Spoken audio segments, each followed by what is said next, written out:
Aujourd'hui, je voulais te parler d'un sujet très important. La plupart des gens ont un gros problème avec la vente. Pourtant, il faut bien comprendre que si tu ne vends pas, tu ne ramènes pas de sous dans ton entreprise. Quand tu es freelance, il ne faut pas oublier que tu gères en quelque sorte une entreprise. Tu es tout seul, donc c'est toi qui gères, donc il faut oser se vendre.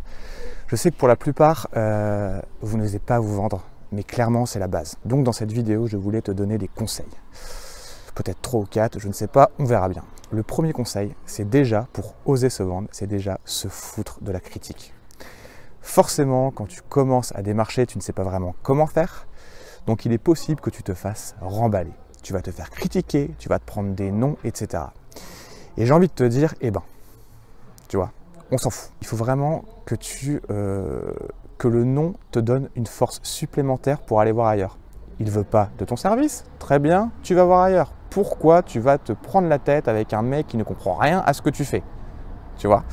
Donc ça, c'est la première des choses, vraiment se foutre de la critique. Il y aura toujours, tu ne peux pas plaire à tout le monde. Il y a des gens qui sont, excuse-moi du mot, mais qui sont cons, tu vois. Donc tu vas te prendre des vents, tu vas te prendre des réponses qui sont désagréables. C'est comme ça fait partie du jeu, mais ce n'est pas grave. Ça fait partie aussi du processus d'apprentissage.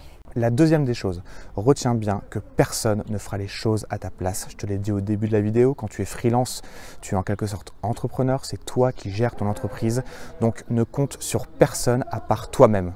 Je ne sais pas si tu le sais, mais la plupart des gens, la grande majorité des gens, finissent leur vie avec des regrets, tu vois. Donc, est-ce que c'est vraiment ce que tu veux? Il faut que tu oses te vendre, sinon tu vas retourner au salariat. Et à mon avis, si tu t'es lancé dans la rédaction web, et c'est surtout pas ce que tu veux, tu vois, c'est pour avoir plus de temps pour toi. Je ne sais pas pourquoi tu t'es lancé, mais peu importe.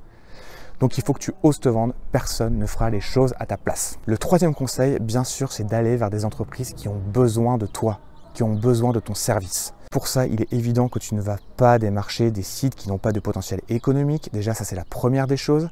Ensuite, il faut que tu analyses le site de tes futurs clients. Est-ce qu'ils ont un réel besoin? Est-ce qu'ils ont besoin de ton service? C'est à toi d'analyser. Est-ce qu'ils ont un blog? Est-ce que leurs articles de blog sont optimisés, etc. C'est à toi de mener ton enquête.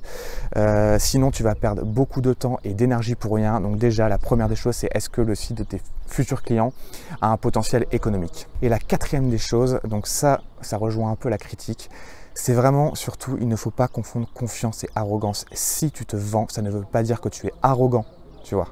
Loin de là, ça veut juste dire que tu as confiance en ton service. Et tu as bien raison parce que être rédacteur web SEO, il faut bien que tu comprennes que ça a vraiment de la valeur et que ça peut aider énormément de gens. Je te rappelle que le but principal pour nous en tant que rédacteur web SEO, c'est d'augmenter le trafic et le chiffre d'affaires de nos clients. Ça a vraiment une réelle valeur. Si les gens ne veulent pas de ton service, et ben basta, tu vas voir ailleurs parce qu'il y a des gens qui ont déjà compris à quoi ça peut leur servir un bon rédacteur web SEO. Donc tu passes à autre chose, tu te prends un nom, on s'en fout, tu avances. Parce que sinon, il est évident que tu vas avoir beaucoup de mal à faire décoller ton activité. Il faut vraiment que tu augmentes tes revenus et vraiment la vente, pour ça, c'est vraiment la base. Ne fais pas comme la plupart des gens qui ne génèrent pas plus d'1 SMIC par mois. Franchement, mais quand j'ai vu ça, j'ai halluciné. La plupart des freelances ne génèrent pas plus d'1 SMIC par mois. Alors, j'ai plus le chiffre en tête, mais je sais que c'est une grande majorité. Et franchement, la base de tout, c'est la vente. Donc, il faut que tu oses te vendre. C'est vraiment la base. Donc, la première des choses, c'est déjà se foutre de la critique. On se prend un nom, on s'en fout, on avance, on va voir ailleurs. Le deuxième conseil, c'est vraiment aller vers des entreprises qui ont besoin de toi. Tu vois, il ne sert à rien de démarcher des sites qui n'ont pas de potentiel économique, ça c'est la première des choses, ça ne sert strictement à rien. La troisième des choses, retiens bien que personne ne fera les choses à ta place quand tu es freelance, tu es seul. C'est toi qui gères tout. Franchement, il ne faut pas que tu retournes au salariat. Je ne sais pas pourquoi tu t'es lancé dans la rédaction web, mais à mon avis, c'est pour être plus libre, tu vois.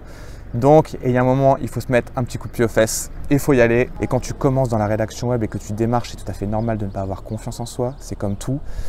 Mais plus tu vas le faire et plus tu vas prendre confiance. Quand tu sors de ta zone de confort, il est tout à fait normal de ne pas avoir confiance en soi. Et le quatrième conseil, c'est surtout ne pas confondre confiance et arrogance. S'il y a des gens qui disent « Oh alors lui, il se vend, mais pour qui il se prend ?» Mais on s'en fout, ils n'ont rien compris. Encore une fois, si tu as confiance en toi, c'est que tu es sûr de ton service et tu as bien raison parce que être rédacteur web SEO, ça a de la valeur. Tu peux aider énormément de gens. Voilà, c'est tout ce que je voulais te dire aujourd'hui. J'espère que ces 4 conseils t'auront aidé. Excuse-moi, c'était un peu improvisé, donc c'est un peu fouillis. J'espère que ça t'a quand même aidé. Tu me mets un petit like si c'est le cas. Abonne-toi à la chaîne en activant la petite cloche pour être sûr de ne rien louper les prochaines vidéos. Tu peux aussi aller dans la barre de description pour télécharger un exemple d'email qui te permettra de collaborer plus facilement avec des agences de stratégie digitale. Voilà, moi écoute, je vais continuer ma petite marche et quant à nous, on se voit très très vite. Prends soin de toi et on se voit bientôt.